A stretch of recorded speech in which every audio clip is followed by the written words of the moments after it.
ስለ አምላክ እናት ለሆነችው ስለ እመቤታችን ብላችሁ ይሄን ቪዲዮ በጣም ሼር አድርጉ። ዛሬ እንግዲህ በአባታችን ስር ሆኜ ይሄን ቪዲዮ ሰራላችኋል። ኦርቶዶክስን የምወድባት በተለየ ማለት ኦርቶዶክስ ቤተክርስቲያን ሳስብ የማከብርበት አንድ የተለየ ነገር አይ ምን ይላል? አንተ የምታበላችሁ አንተ የምታጥባችሁ አንተ የምታሳድራችሁ አንተ የሐሰተኞች ጠቅላይ ሚኒስትር ብቻ አይደለም አንተ የሐሰተኞች አባት ነው።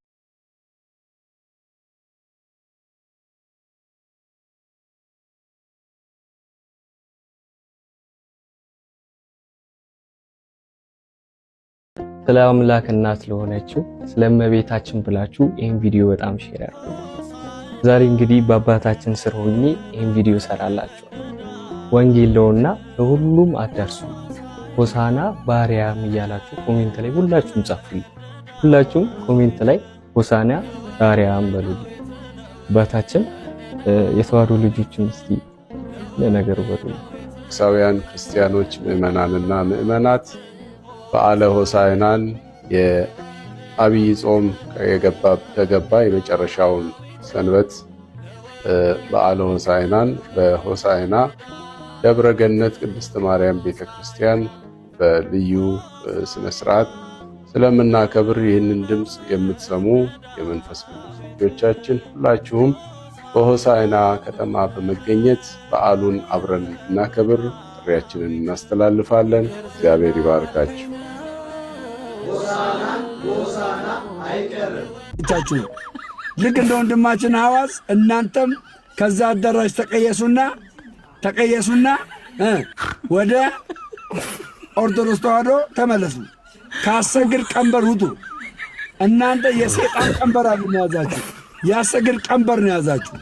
ስለዚህ ከነ ማኅተብሽ ከነ ነጠላሽ ወደ ኦርቶዶክስን የምወድባት በተለየ ማለት ኦርቶዶክስ ቤተክርስቲያን ሳስብ የማከብርበት አንድ የተለየ ነገር አይ ምን ይላል? አሁን እኛ ጋር ሲጠራ ወንጌል አማገስታ ኢየሱስ ክርስቶስ ጌታችን ምናምን፣ ኦርቶዶክስ ቤተክርስቲያን ግን ስትጠራው በጣም ነው የሚገርመኝ። ጌታችንና መድኃኒታችን ኢየሱስ ክርስቶስ እያለች ነው የምትጠራው። እነ ጳውሎስን እንኳን ስለ ሐዋርያው ቅዱስ ጳውሎስ እያለች ነው የምትጠራው። እንዴት እንደምደሰት አፌ ላይ ቢለምድልኝ እንዴት በተደሰትኩኝ። ይሄ ኦርቶዶክስ ቤተክርስቲያን ለሐዋርያቱ የምትሰጠው ክብር፣ ለጌታችን ለመድኃኒታችን ለኢየሱስ ክርስቶስ የምትሰጠው ክብር ምናምን፣ ስርዓቷ፣ አለባበሷ፣ ቅዳሴዋ ምናምን ኢየሱስ ተኮር ሲሆን እንዴት ነፍስ አይቀርብም። አንዳንዴ በመኪና እያለፍኩኝ ራሱ የኢትዮጵያ ኦርቶዶክስ ቤተክርስቲያን እኮ ለመተከዝ በቃ ራስን ለማዳመጥ ራሱ ደስ ይላል። የሆነ ደስ አይልም? ቦታው ጸጥ ያለ ነው። ሄደ እዛ መዝሙር እየሰማ ቁጭ ብለህ ራስን ሜዲቴት ታደርጋለህ። በቃ ራስን ታገኛለህ። እንዴት ደስ እንደሚል እንዴት እንደሚያስደስት የዛፎቹ የሚለው ሁሉ እጣኑ ምን ሆነ በጣም ነው የምደሰተው። ደስ ይላል። አለባበሳቸው፣ ሴቶቹ አለባበሳቸው በስነ ስርዓት፣ ወንዶቹ አለባበሳቸው ስርዓታቸው። ኢትዮጵያ ኦርቶዶክስ ቤተክርስቲያን በዚህ የምትገርም የምትደንቅ ነች። እንዲች እንደ ፔኒን ከናታውጣላትም ስርዓቷ በጣም ነው የሚስማማኝ። የአስተምህሮ ልዩነት ቢኖርም ከስርዓት ጋር በተያያዘ ግን የኢትዮጵያ ኦርቶዶክስ ቤተክርስቲያን ወደር አይገኝላትም። በካቶሊክ ብትሄድ፣ በፕሮቴስታንት ብትሄድ፣ በጆቫ ዊትነስ ብትሄድ፣ በምናምን ብትሄድ አታገኝም። ይህን ስርዓት አታገኝም። ይህን ስርዓት አታገኝም።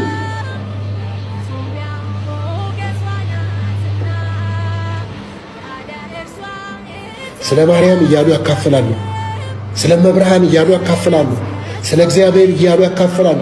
ስለ መድኃኒታችን ስለ ጌታችን ስለ ኢየሱስ ክርስቶስ ይሄው እያሉ ያካፍላሉ። መልካሞች ናቸው፣ ጥሩዎች ናቸው።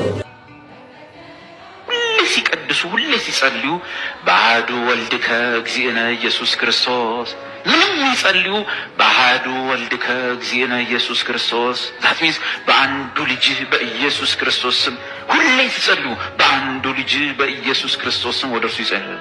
እዚህ መጣን፣ አብ ተረሳ፣ ልጁን የላከው እሱ እንደው እንኳን ጠፋን። መዝሙር ብናምጥ ለአብ የለም ወይ ለኢየሱስ ወይ ለሰይጣን። ኢየሱስና ሰይጣን፣ የኢየሱስን ስንጨርስ ወደ ሰይጣን እንመጣለን። ወይ ለጠላቴ ወደ ፈላ በል ጠላቴ በል ጠላቴ በል ጠላቴ።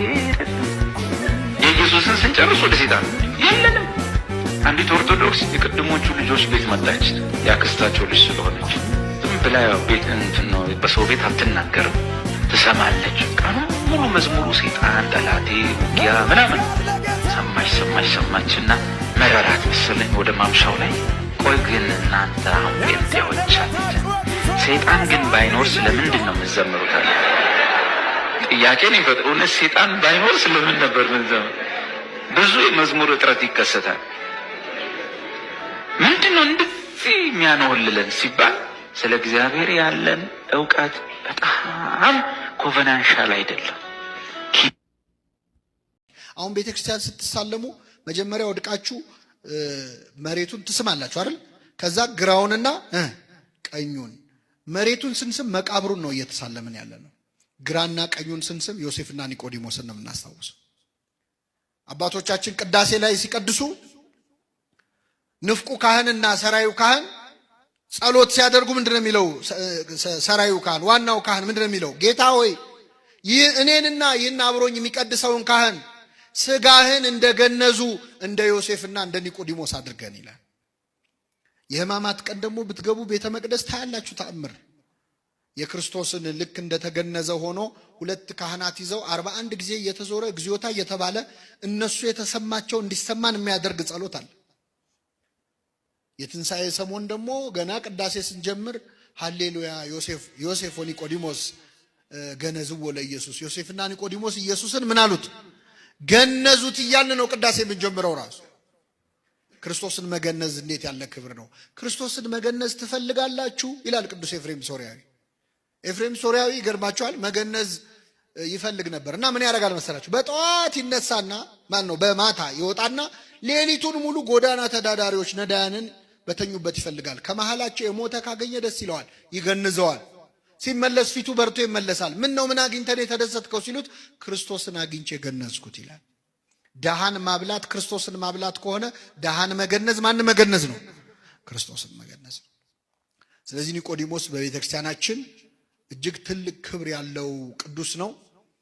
ቀስ እያለ በፍርሃት የጀመረ ክርስትና ከዛ ፈራ ተባ ወደ ማለት ከዚያ ደግሞ በአደባባይ ስለ ክርስቶስ ወደ መመስከር ሰማዕትነት እኮ ነው። ሰማዕትነት ከዚህ በላይ ምን ሰማዕትነት አለ? እና ክርስትናችን የምንሞትለት መከራ የምንቀበልለት ልታምኑ ብቻ አይደለም የተጠራችሁት። እንደነ ቅዱስ አግናጢዮስ ልታምኑ ብቻ ሳይሆን መከራን ምን ልትሉ ልትቀበሉ። ክርስቶስ ይቺ ጽዋ ከኔ ትለፍ ብሎ ለሁላችን ያስተላለፈው መከራውን ነው። ከኔ ትተላለፍ፣ ከኔ ወደ ቀጣዩ ትውልድ ትሂድ ብሏል። ስለዚህ ክርስቶስን የጠሉ ሁሉ